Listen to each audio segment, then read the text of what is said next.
তো hello guys, দেখতে পাচ্ছেন এটা একটা হ্যাঙ্গিং শাওয়ার ওয়ালের মধ্যে লাগাইছি। এখানে একটা কমোড লাগাইছি আর এখানে একটা টুনিওয়ান পিকআপ লাগাইছি। আর এই শাওয়ারটা কেমন হয়েছে অবশ্যই কমেন্ট করে বলবেন।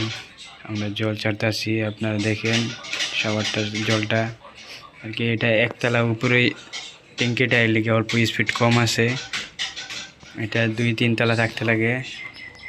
আমরা দেখেন কেমন হয়েছে অবশ্যই কমেন্ট করে বলবেন এটা কেমন লাগাইছি।